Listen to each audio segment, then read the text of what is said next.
ìwòyí ẹ̀yin ará ilé tẹ̀ ń gbọ́ wa níbi gbogbo lórí ètò yín ìṣẹ̀lẹ̀ nínú ayé. Èmi ọmọ yín Olúwafúnmilọ́lá Ìbíkúnlé Èjìrẹ́ ará Ìṣọ̀kùn ẹ̀dùn òrìgì títí dé lórí ètò tòní. Lórí ètò lónìí o, àrà ọ̀tọ̀ la bá dé nítorí pé a mú wá fún yín lọ́tùn lórí ètò tòní. Ohun tí a fẹ́ máa gbéyẹ̀wò náà ni ẹ̀bùn àbáwáyé. Báwo ni a ṣe ń dá ẹ̀bùn àbáwáyé mọ̀ àti wípé ipa wo ni ẹ̀bùn àbáwáyé ń kó nínú ayé ènìyàn? Kí la wá ń pè ní ẹ̀bùn àbáwáyé o? Ẹ̀bùn àbáwáyé jẹ́ ohun tí ènìyàn ṣe ní ìrọ̀rùn tó jẹ́ ohun tí inú ẹni tó ń ṣe tó ń dùn sí. Àwa náà dẹ̀ mọ̀ yìí pé ẹ̀bùn àbáwáyé ó ṣe kí ni? Ó yàtọ̀ lọ́pọ̀lọpọ̀ fún ohun tí ẹ̀dá ìmírìn ń ṣe. Ohun tí a máa gbéyẹ̀wò lórí ètò tòní nìní. Àmọ́ kó tó di pé a mú wá fún yín gẹ́gẹ́ bí mo ṣe sọ pé ọ̀tún làbádé. Kí ló ń ṣẹlẹ̀ lókè lọ́hùn? Ẹ já débẹ̀.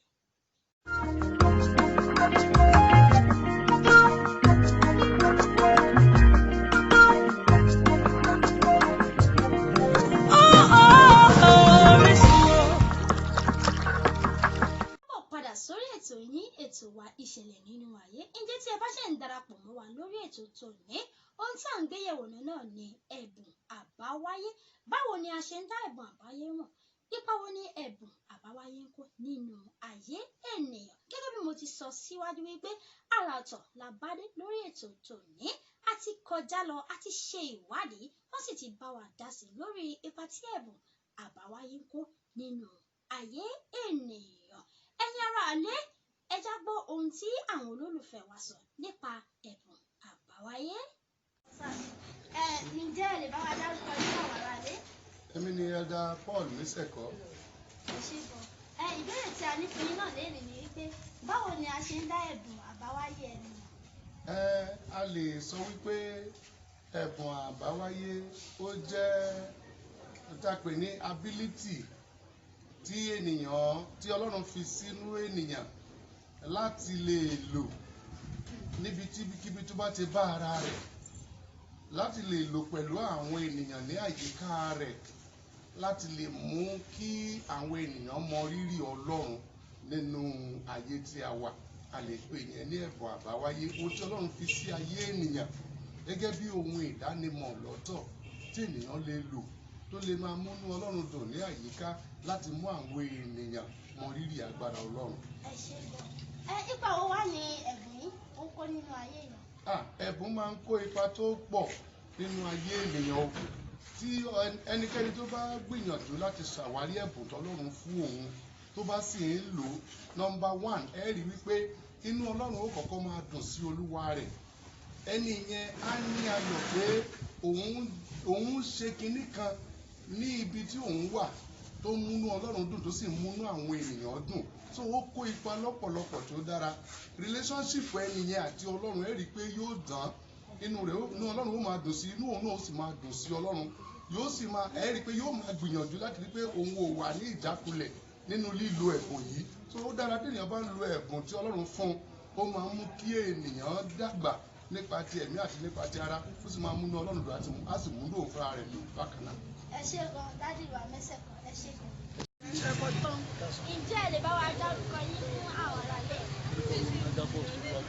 Ìbéèrè tá a ní fún yín náà ni pé báwo ni èèyàn ṣe ń dá ẹ̀bùn àbáwáyé mọ̀?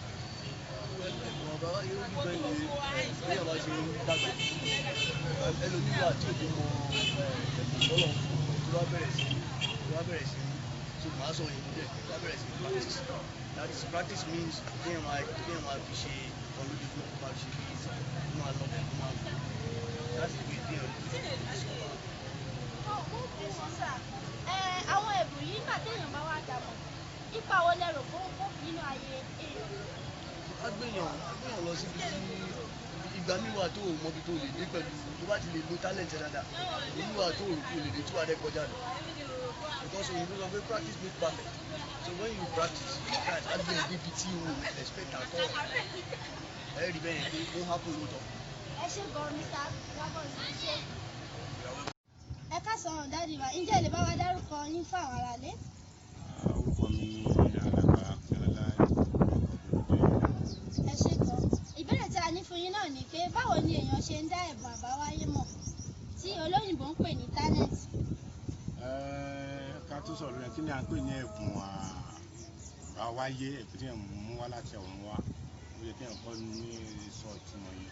Ẹ̀bùn àbáwáyé ó ní nǹkan tí ògo tí èèyàn gbé wá láti ọ̀run wá, ó ní nǹkan tí èèyàn gbé wá jẹ́ pé ó fi lè jẹ́ kí ìgbà èèyàn kó nítumọ̀, kí ìgbà èèyàn kó tẹ̀síwájú, òun ni wọ́n pè ní ògo àbáwáyé. Bẹ́ẹ̀ a ṣe lè mọ ẹ̀bùn àmúwá sáyé èèyàn àbí? Òun ni tí a bá wo ọmọ láti kékeré, tí a bá tẹ̀ wo ìlú òyìnbó, àwọn òyìnbó, àwọn aláwọ̀ funfun, wọ́n á ti máa wo ọmọ láti kékeré, wọ́n á ti wo nǹkan tí ọmọ ń ṣe ní gbogbo ìgbà, bí ọmọ tó ń tọ́ agolo jọ ni tó ń ṣe ni wọ́n á ti mọ̀ pé ẹ̀bùn ọmọ tó ọmọ yìí ní yìí, nǹkan báyìí lọmọ yìí ó ṣe, engineering ni ó ṣe. Tó bá wò pé ọmọ mi ọmọ ilé aláǹgbá káàkiri á mọ̀ sí báyìí, wọ́n á ti train ẹ̀. So nǹkan tí ọmọ bá mọ̀ ọ́n ṣe tó dùn mọ́ tí ó ṣe pé wọ́n kọ́ gan, jẹ́ pé láti kékeré ló ti ń lọ ṣe, tó ti ń fi ọkàn sí, tó ń fi ìfẹ́ sí nǹkan báyìí ni à ń pè ní ilẹ̀ àfi mọ̀ pé ẹ̀bùn tí ẹnìyẹn ní nì, tí èèyàn bá sì ràn lọ́wọ́ á jẹ́ kí ènìyàn lè tẹ̀síwájú. Ǹjẹ́ lè bá wa dárúkọ yín fún àwọn ẹ̀yin ará ilé? Orúkọ mi ni Ìyáàfin Mọ́símọ́lá Ìbíkúnlé. Ohun tí a fẹ́ bi yín náà ni wípé báwo ni èèyàn ṣe ń dá ẹ̀bùn àbáwáyé mọ̀? Ọ̀nà tí èèyàn fi ń dá ẹ̀bùn àbáwásáyé mọ̀ ni wípé ohun tí o bá rí pé òun ṣe dáradára tó sì ń rí ayọ̀ nínú rẹ̀ tó ń ṣe dáradára, òun náà ni ọ̀nà tí èèyàn fi ń mọ̀ tó ń ṣe ní ọ̀nà tó ń dùn mọ́ ẹ lọ́kàn dáradára. Ẹ ṣé gan.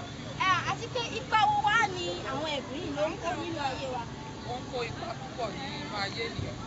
Ipa ìkíní tí ó ń kó ni wípé financial aspect, tó bá ń ṣe nǹkan tó ń rí ayọ̀ níbẹ̀, by doing that àwọn èèyàn lè máa pè é bí báyà àwọn tó máa ń kọrin nísìnyí, wọ́n lè máa pè é, wà á máa kọrin, from there wọ́n máa fún ẹ lówó, you be a musician. Àti wípé ó tún máa ń jẹ́ kí èèyàn ní ayọ̀, because when you are doing it you find joy in it, so ó máa ń jẹ́ kí èèyàn ní ayọ̀. Ìgbà tó ń kó nínú ayé ènìyàn nìyẹn. Ẹ ṣé gan.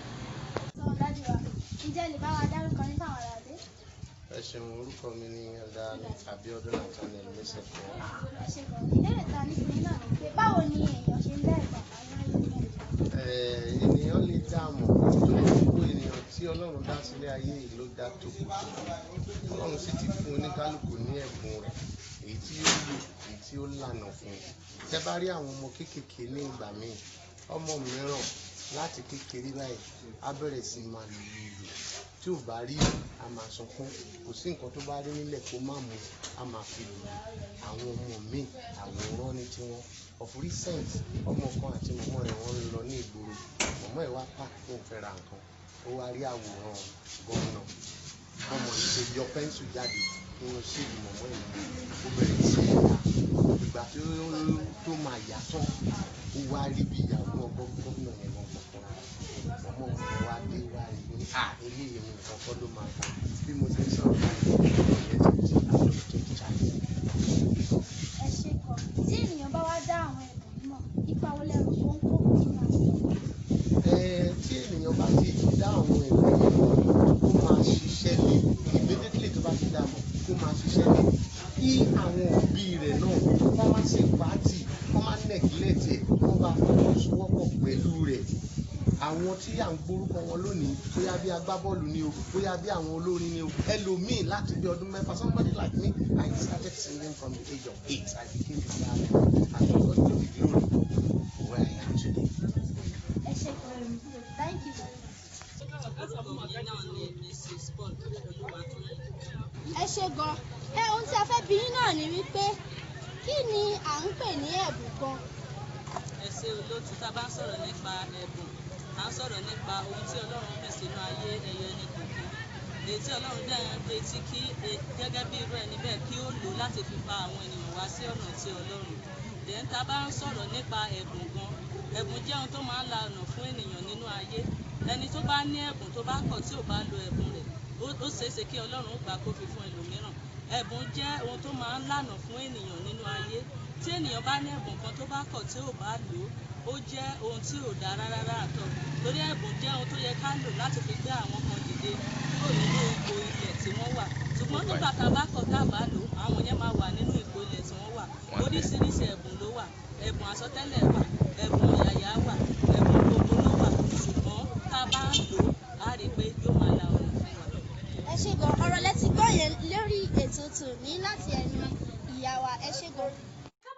sórí ètò mo lérò yìí pé ẹ ti kọ́ ẹ̀kọ́ kan méjì mẹ́ta nípa ohun tí àwọn aráalé tí wọ́n ti bá wa sọ nípa ẹ̀bùn àbáwáyé ipa tó ń kó nínú ayé ènìyàn. Gẹ́gẹ́ bí ẹ̀yin náà ti mọ̀ wípé ẹ̀bùn àbáwáyé jẹ́ ohun tí Ọlọ́run ṣe kíni tó dá mọ́ wa lára, tó sì jẹ́ ohun tí inú Ọlọ́run tó ń dùn sí fún ẹni tó bá ń lò ní ìlànà títí rẹ̀. Ẹ̀bùn àbáwáyé yìí ó jẹ́ kíni, ó jẹ́ ohun tí ènìyàn ṣe pẹ̀lú ìrọ̀rùn. Àǹtí mi, sìstá mi tẹ́ ń wò mí nílé, ǹjẹ́ ẹ̀yin lo ẹ̀bùn àbáwáyé yín gẹ́gẹ́ bí Ọlọ́run ti dá mọ̀ yín lára wípé kí ẹ máa lò ó? Tí ẹ̀yin ò bá tiẹ̀ tí wàá dá ẹ̀bùn àbáwáyé yín mọ̀, ẹ gbìyànjú ẹ ṣàwárí ẹ̀ kẹ́ ṣe kíni kẹ́ lè lo àwọn ẹ̀bùn yín fún ìgbédìde Olúwa. Ẹ̀yin ìyá mi náà tí ẹ̀ ń wò mí, bàbá mi tẹ́ ń wò mí nílé, ẹ dákun ẹ jọ̀wọ́ ẹ já fojú sí àwọn ọmọ wa tí wọ́n ní ẹ̀bùn kíní méjì mẹ́ta tí ó ṣe kíni tí wọ́n ń lò. Ẹ já gbìyànjú láti ṣe kíni láti ràn wọ́n lọ́wọ́ láti gbé àwọn ẹ̀bùn yìí jáde kí wọ́n ṣe kíni kí wọ́n bá lè lò ní ọ̀nà tó tọ́, ọ̀nà tó yẹ. Gẹ́gẹ́ bí ẹ ti mọ̀, oríṣiríṣi ẹ̀bùn ló wà. Ẹ̀bùn fẹ́ ṣe kíni ká gbá bọ́ọ̀lù, ká kọrin, ká sọ̀rọ̀. Àwọn sọ̀rọ̀sọ̀rọ̀ yẹn àwọn kan ti ṣe kíni wọ́n ní naturally tó yẹ pé wọ́n lè sọ kánsẹ́lì wọn à ń bẹ̀ tó jẹ́ pé àwọn kan ní ẹ̀bùn láti máa ṣe kíni láti máa ṣe àwọn nǹkan báyìí. Ẹ ràn wọ́n lọ́wọ́ láti ṣe. Àwọn tó ní ẹ̀bùn wípé wọ́n ṣe kíni tó ń tó ayé ọmọ ẹlòmíràn ṣe wọn nínà, ẹ gbìyànjú ká ṣe kíni ká ràn wọ́n lọ́wọ́ láti lè ṣe kíni láti lè gbá àwọn ẹ̀bùn yìí dìde sí wọn.